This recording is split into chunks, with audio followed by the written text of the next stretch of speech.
Where are we going? North. Welcome to Dungeons and Dragons. Therapeutic benefit in role-playing games. Welcome to Dungeons and Dragons. Oh yeah, baby. Your presence requested in exchange for treasures. Are we talking one treasure each? Count that.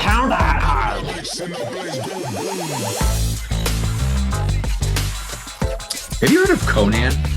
Oh, yeah, the late night host with the weird hair. How about Romance of the Three Kingdoms? You know, I really don't read a lot of romance novels. How about Game of Thrones? There can only be one. That's Highlander.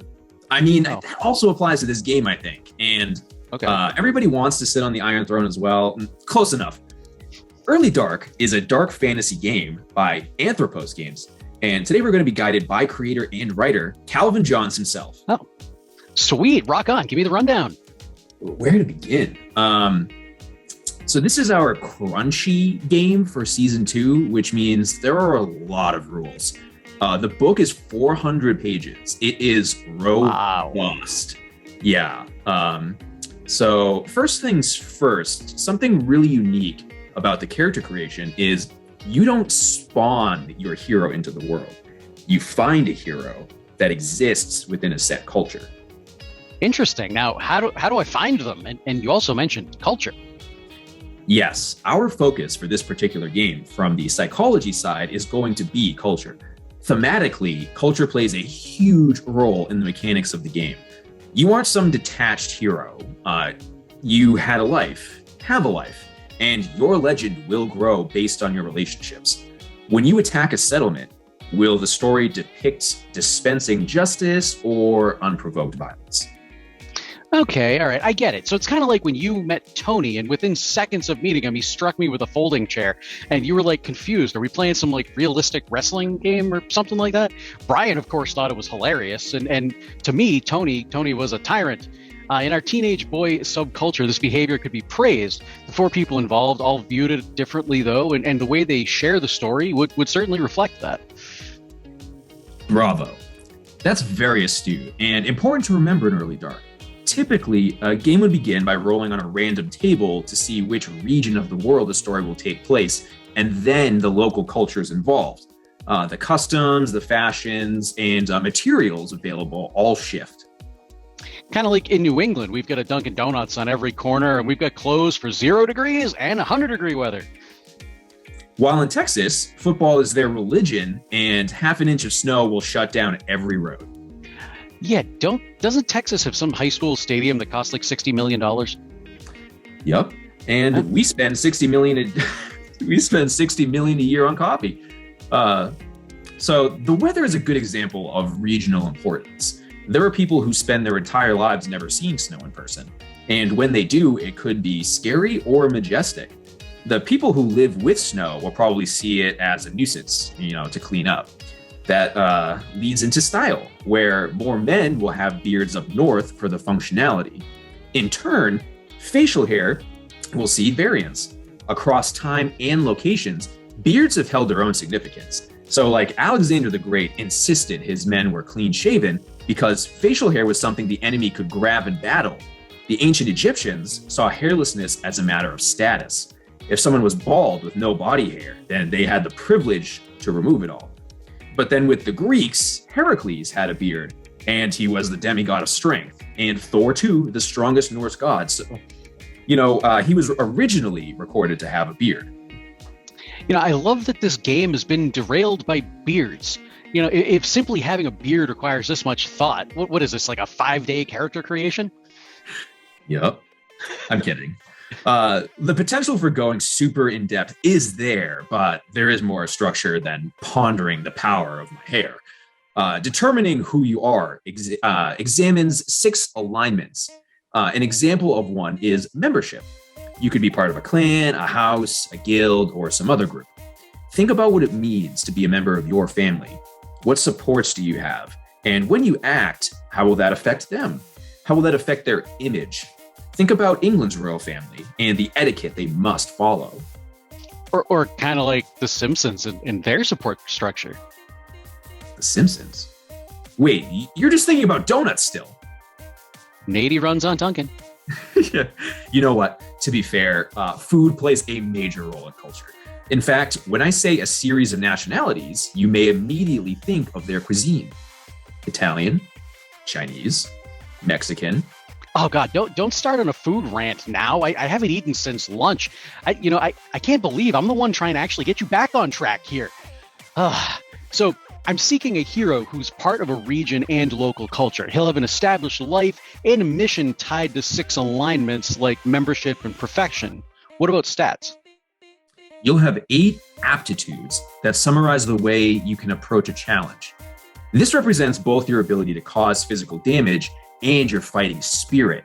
It could be strength, training, speed, or even luck that you use, but fight encompasses it all. Okay, interesting. So, like in wrestling, how we have striking, technical maneuvers, submission specialists, leaps off the top rope. They're all different styles aiming to accomplish the same goal, pinning your opponent. Absolutely. And you could argue the use of some of the other aptitudes. So take the relate aptitude, which is empathy, bonds, charisma. Somebody like The Rock has an uncanny ability to feel the vibe and energy. So he got the entire crowd on his side. Certainly, this is an advantage. And my last example of an aptitude will be for Mulan. Let's get down to business to defeat the Huns. Don't tempt me, Frodo. Sorry. So I don't know if this is actually part of Mulan's epic or not, but in the animated and live action Disney versions, she manipulates the battlefield to cause an avalanche on the enemy. So she's a hero I would give a high cunning score. This is quick and creative thinking. It's resourcefulness and problem solving. Again, going off the Disney stuff, they're told to climb a smooth pillar. She's the first to do so by using tools. You know, I like that. She overcomes a physical challenge by using her wits and wins an entire battle the same way, despite all the things we could do using fight. Right. And so look at like Achilles or Balder, a hero and a god who were straight up invincible. One died from an arrow to the ankle, and the other fell to his one weakness, mistletoe. Now, was it luck, skill, guile? We have many ways to overcome a task, and I appreciate the autonomy we get in Early Dark. So speaking of taking an arrow to the knee, what do dice rolls look like after all of that? Checks and combat are almost a full game itself. First, checks are broken down into 3 categories: mundane, loom, and arcane. The mundane will deal with everyday life, both physical and mental. Whether we're training, running a business, or charming a date, those would all be typical tasks.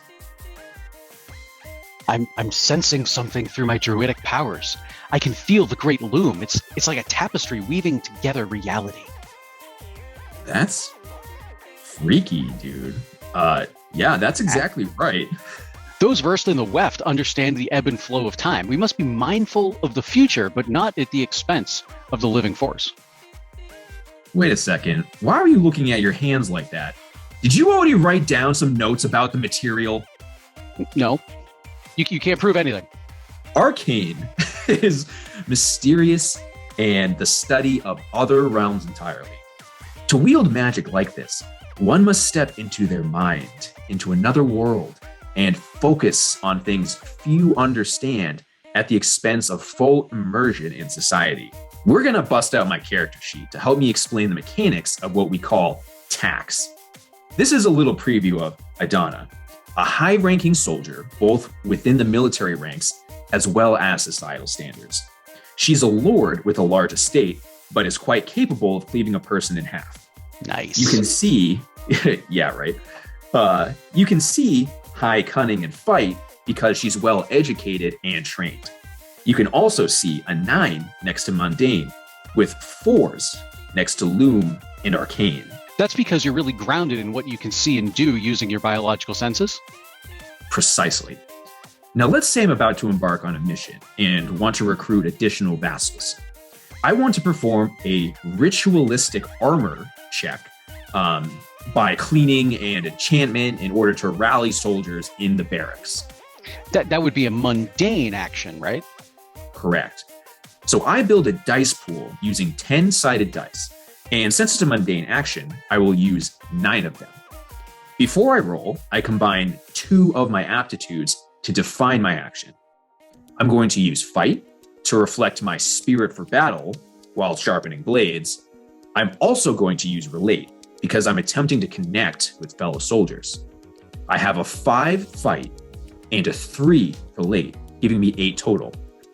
This is called the target for the check. I roll my dice and I get 1, 1, 1, 5, 5, 6, 8, 8, 10. Ooh, a 10 is fortunate. It's like an ace card. It can count as either a 0 or a 10. What I'm attempting to do is to get dice totaling or equal to my target of 8. The number of dice added together this way gives us the force of attack. This means I could add 1, 1, 1, 5 and the 10 counting as a 0 to make 8, which is a whopping 6 tack. That is absurdly good. We won't see that during our gameplay. The Game Master could say the quality of the soldier you recruit is equal to the force of your tack. A 6 tack probably gets a vassal as strong as me. That's not what the goal is, though. Instead, I'm told for each 2 tack I create, I recruit an extra soldier. All right, I think I'm getting it. If I look at your dice, 10 and 8 is 1 success, then 6 and 1, 5, and 1, 5 and 1, that's 4 instances of 2 tack. You recruit 4 soldiers. Bravo!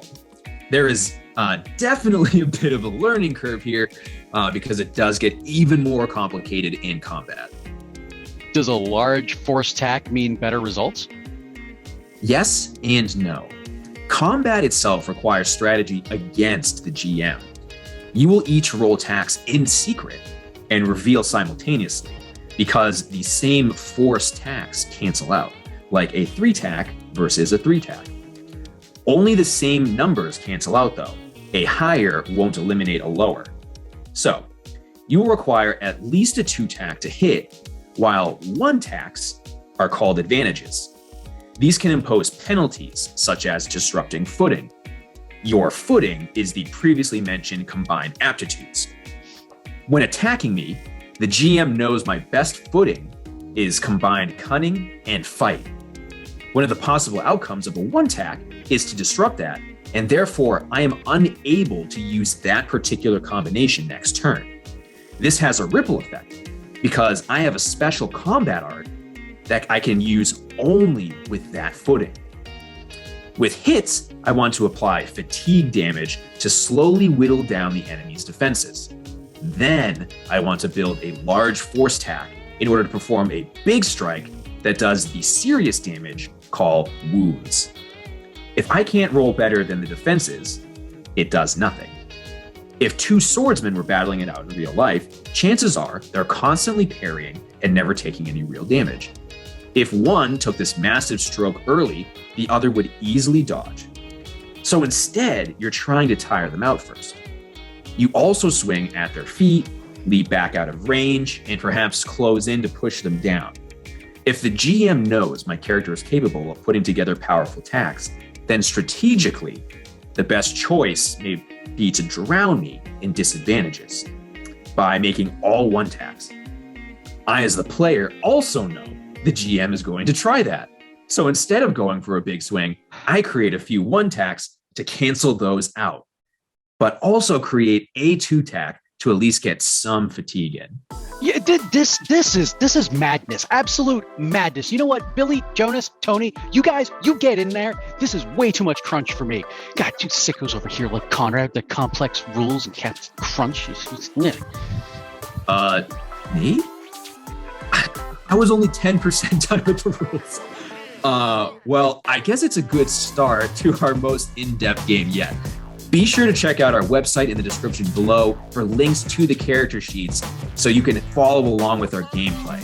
And don't forget to subscribe. Nate, how do I start the next video? Welcome to Demons and Dragons.